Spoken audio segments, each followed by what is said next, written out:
Fala pessoal, tudo bem? Sejam muito bem-vindos, meus amigos, a mais um encontro aqui da nossa turma, pessoal. Sejam todos muito bem-vindos. Prazer, uma alegria muito grande estar aqui com vocês. Meus amigos, nós vamos continuar o nosso estudo a partir daqui. Vou fazer a projeção do nosso material. Você acompanhe aí comigo. Nós vamos agora passar no ponto atrelado ao direito de greve dos servidores, perfeito? Pessoal, perceba o seguinte, né? O artigo 37, inciso 7 da Constituição, estabelece que aos servidores públicos civis é assegurado o direito de greve nos termos de lei específica, perfeito? Então, o direito de greve é assegurado aos servidores públicos civis nos termos de lei específica.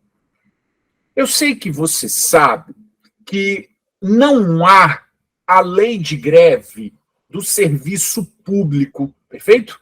Isso é um ponto importante para a gente entender.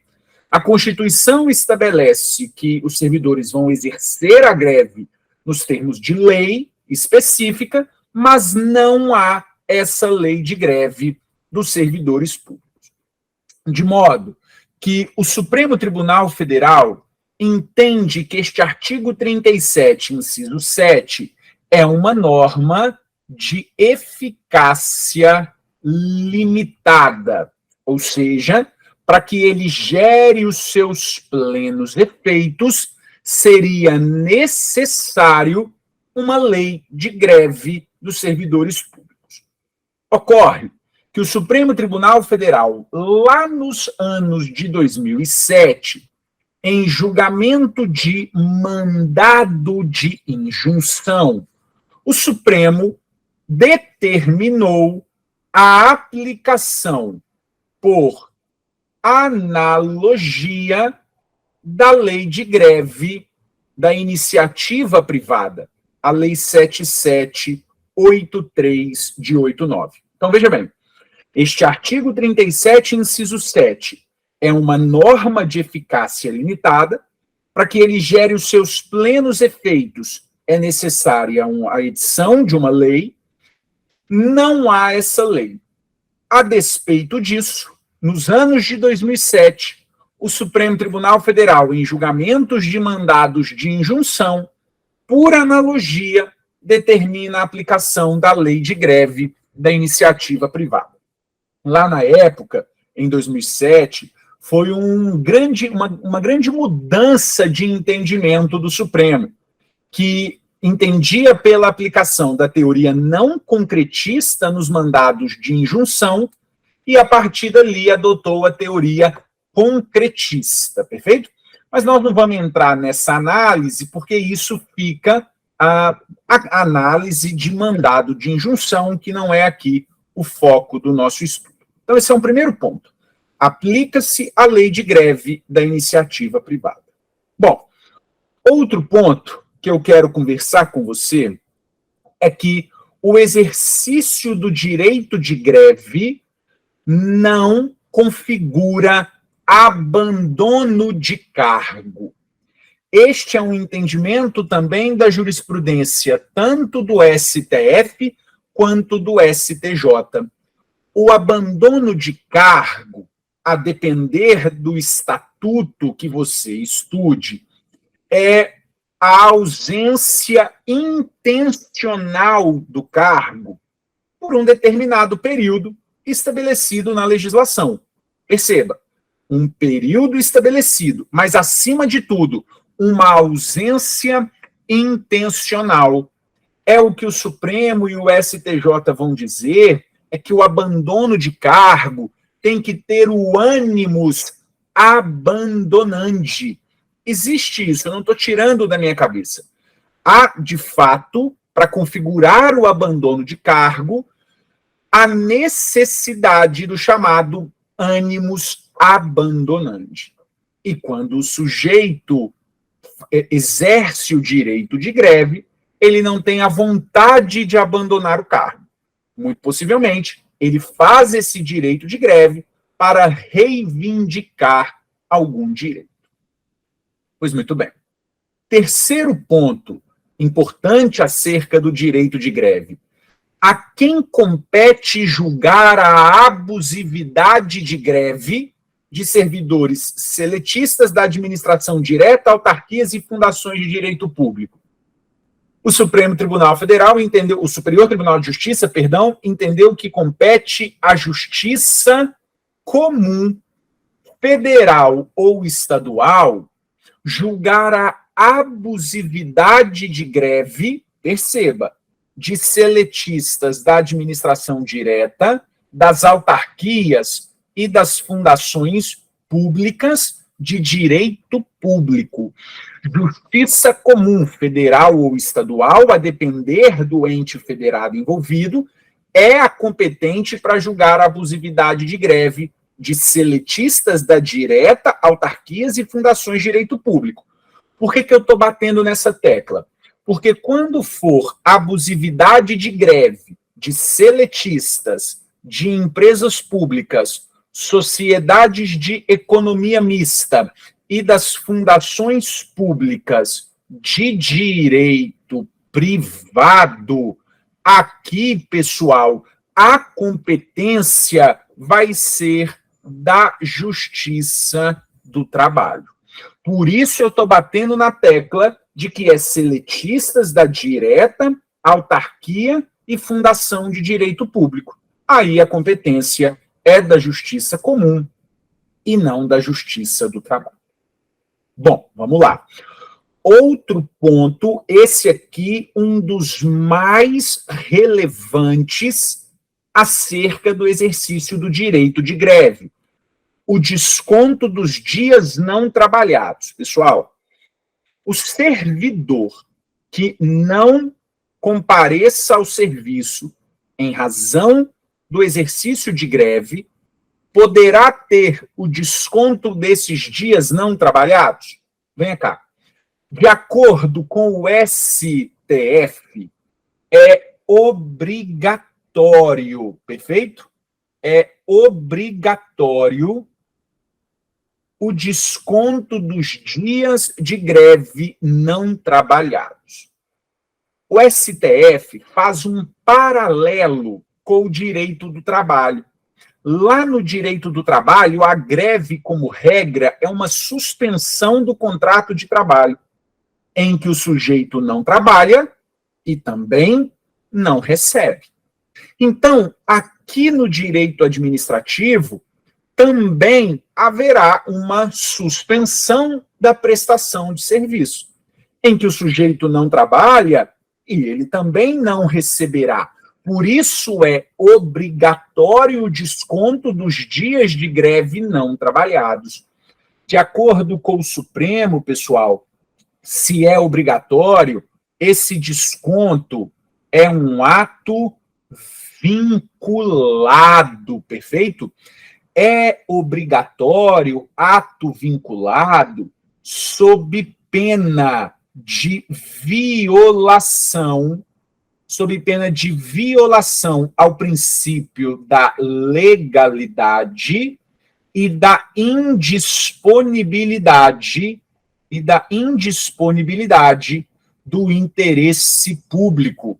É obrigatório, sob pena de violação ao princípio da legalidade e da indisponibilidade do interesse público, e ainda sob pena de enriquecimento ilícito do servidor. Perfeito? Veja, o desconto dos dias não trabalhados, em razão do exercício de greve, é um ato vinculado, portanto, é obrigatório. Agora, perceba, tudo isso como regra a essa obrigatoriedade, como regra, tem que fazer o desconto. Porque perceba, pessoal, vou até apagar o que está aqui no nosso slide. Em caráter de exceção, o próprio Supremo Tribunal Federal estabelece duas situações em que não haverá o desconto. Preste atenção. A primeira situação é a utilização da compensação, o regime de compensação, ou seja, os dias não trabalhados, em razão do exercício de greve, são compensados em outro momento. Preste atenção. O Supremo Tribunal Federal entendeu que essa compensação é um ato discricionário do gestor. Não há obrigatoriedade do gestor aceitar a compensação. Ele pode proceder o desconto. Há uma discricionariedade. E a segunda situação em que não haverá o desconto é a situação em que a greve é imputada a uma ilegalidade praticada pela administração. A administração praticou um ato ilegal que ensejou a greve. Preste atenção, neste caso em que a greve é imputada a uma ilegalidade da administração, não há que se falar em desconto. O desconto não poderá ocorrer nos casos em que a ilegalidade é imputada à administração. Perfeito? Por exemplo, a administração deixa de pagar os salários. Os servidores vão fazer greve. Bom, preste atenção. Ou a pergunta importantíssima, cuja resposta é a resposta padrão de quem estuda direito, né? É possível desconto? É possível o desconto em parcela única? É possível o desconto em parcela única? E qual que é a resposta padrão para quem estuda direito, né, pessoal? A resposta padrão é: depende. Depende do quê? Para ser possível ou não o desconto em parcela única. Depende da razoabilidade deste desconto. Quer dizer, pessoal, imagine que o servidor tenha ficado 2 meses de greve. A categoria lá, uma parte dos servidores, tenham ficado 2 meses de greve.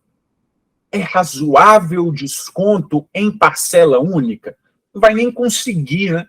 Porque se for no mês seguinte, são 2 meses de desconto, não vai nem conseguir. Agora, se o sujeito tenha ficado 3 dias de greve, é legítimo o desconto em parcela única? Aí sim. Então, desconto em parcela única depende da razoabilidade do desconto. Perfeito? Pois muito bem. Outro ponto do direito de greve: a vedação do exercício do direito de greve para aqueles que exercem funções diretamente na área da segurança pública. Havia um período que se ficava muito em dúvida quem podia fazer ou não direito de greve, exercer o direito de greve. Por quê? A Constituição fala assim: é assegurado aos servidores públicos civis. Então, portanto, sempre se falou que militar nunca pôde fazer o direito, nunca pôde exercer o direito de greve. E é verdade. Não pode. Constitucionalmente falando, não pode. Mas aí ficava se discutindo: policial civil vai poder fazer greve? Agentes penitenciários, polícia penal vai poder fazer greve? Polícia rodoviária vai poder fazer greve? E aí o Supremo pacificou o entendimento de que todos aqueles que exercem diretamente funções na área da segurança pública não podem exercer o direito de greve.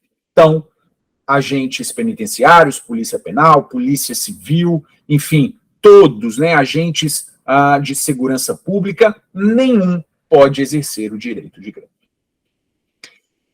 Outro ponto importantíssimo, pessoal. Olha aqui também outro entendimento do Supremo. Decreto do Poder Executivo que regula as ações a serem tomadas pelos órgãos desse poder diante de greves de servidores não viola a Constituição Federal. Não basta entender isso. Vamos aprofundar. Olha o que diz o Supremo. Essas ações previstas no decreto podem incluir convocação para que os grevistas retornem ao trabalho, instauração de PAD, desconto na remuneração e, olha aqui, contratação temporária de servidores. É importante destacar que esse tipo de regulamentação não diz respeito ao direito de greve, que deve ser regulamentado por lei federal, mas sim a atuação da própria administração pública. O que é o caso? Salvo engano, se eu não estou confundindo, é muita coisa, é possível que eu confunda, isso aqui foi no estado da Bahia, em que o governador da Bahia editou um decreto estabelecendo medidas como o retorno de greve dos servidores grevistas, PAD, desconto na remuneração, possibilitou a contratação de servidores temporários. Ajuizaram a ação no STF, questionando, falando, olha, o decreto não é a forma. O direito de greve precisa ser regulamentado em lei. Então, portanto, há uma inconstitucionalidade. O Supremo vem e diz, não. Não há uma inconstitucionalidade nesta situação. Porque aqui não se está disciplinando, como eu li com você, o exercício do direito de greve, mas sim uma atuação da administração para garantir que o serviço seja prestado. Perfeito?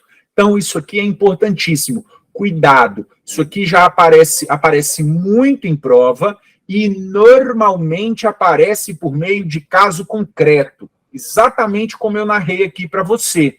E a prova vai questionar a legalidade, a constitucionalidade ou não da forma feita, ou seja, do decreto, e vai ser constitucional. Olha outro, que também eu reputo relevantíssimo, e para a gente fechar a temática do direito de greve.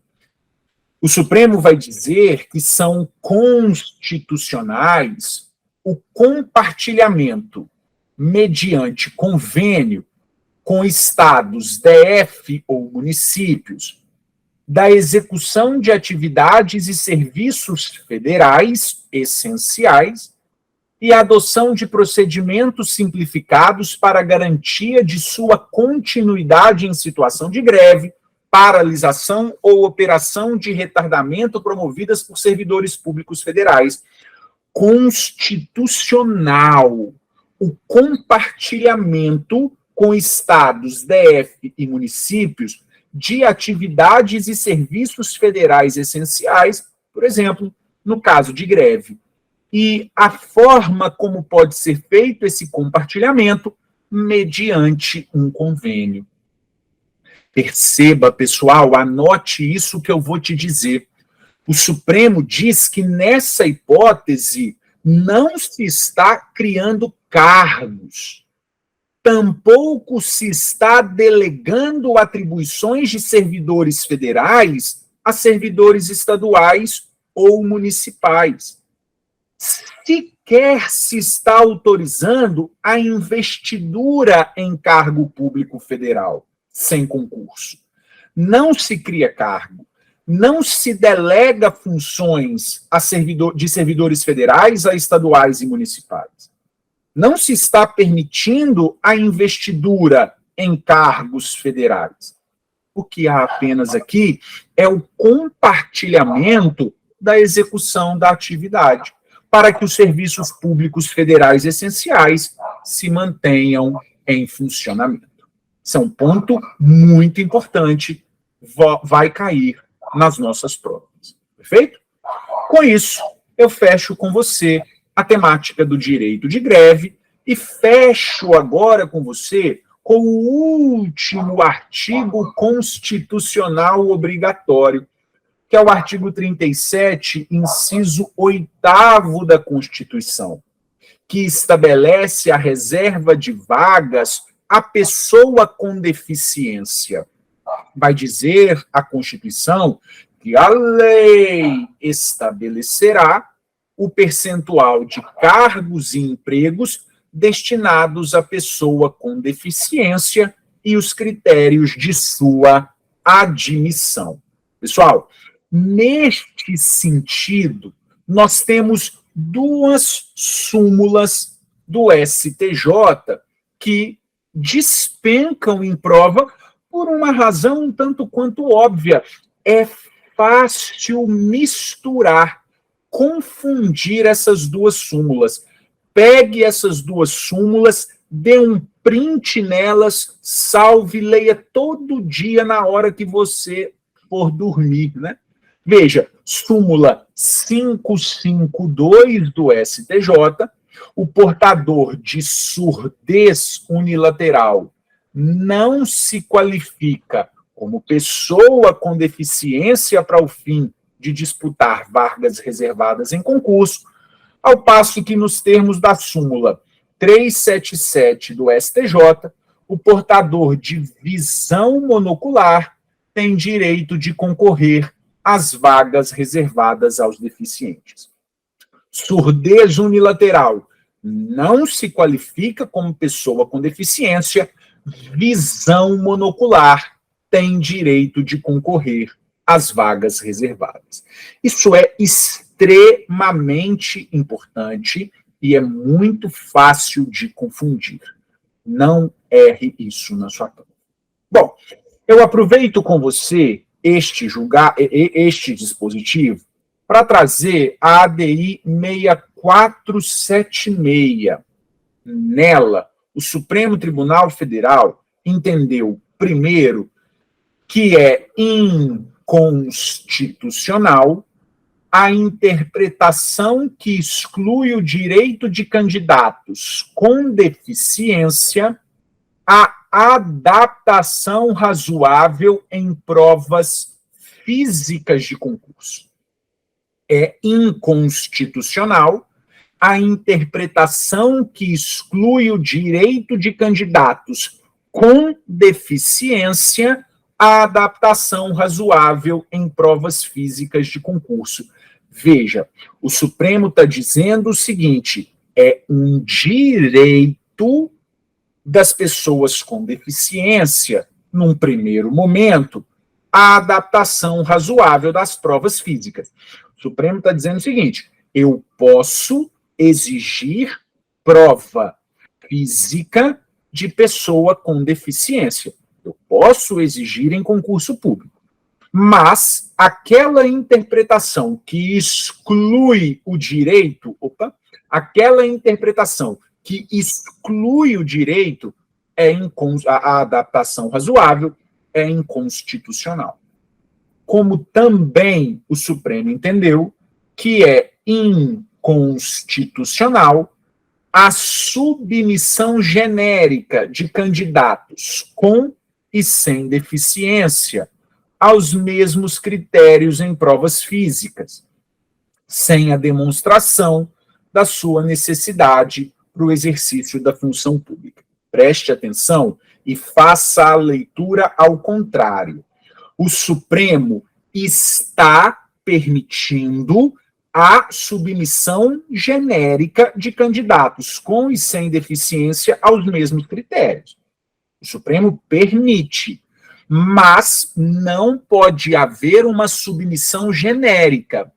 Tem que ter a efetiva justificativa, uma justificativa robusta, para estabelecer a submissão aos mesmos testes físicos da pessoa com e sem deficiência naquele concurso.